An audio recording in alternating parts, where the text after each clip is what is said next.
Today is Franco's first day of school and 7:30 AM yung class niya. Meron naman kaming ibang options ng oras ng class pero ito na yung pinili namin para matrain na rin namin si Franco maging morning person. 3 hours nga pala ang class niya from Mondays to Fridays. Sobrang laking adjustment talaga unlike sa play school na ilang beses lang sa isang linggo. Medyo maraming worries pero I think we'll figure it out na lang. Sa baon niya today, play safe kami para hindi na to dumagdag sa iisipin ng teachers niya kung hindi siya kakain. Anyway, gabi pa lang naka-ready na talaga lahat ng mga gagamitin ni Franco. Yung mga uniforms niya nga pala, pinalagyan ko ng embroidery ng name niya. Dapat kasi may label lahat ng gamit niya sa school. Meron akong kumare na may embroidery machine kaya nakalibre pa nga ako. Yung school ni Franco very specific sa mga bagay na kailangan niya dala araw-araw at yung mga iiwan sa school. Sobrang laking bagay na nakaalalay sila and very hands-on din sila, hindi lang sa mga kids but pati sa parents. Anyways, it was time para gisingin ang bata.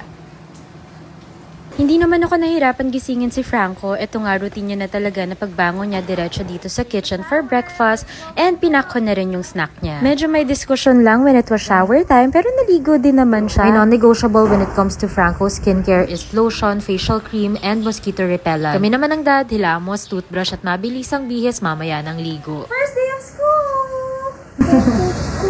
Pretty sure na iiyak to si Franco kasi ganyan naman yan kapag new faces a new environment. But I think kapag nakita niya na yung classroom niya, magiging okay din siya. Ang nanay, ang haggard. After school, we go to the big playground. And Bobby! Okay. Thank you. We arrived here and Franco started crying. Well, ganyan naman siya pero dire-diretso yung lakad papasok sa loob. Iyak lang talaga to today. Okay.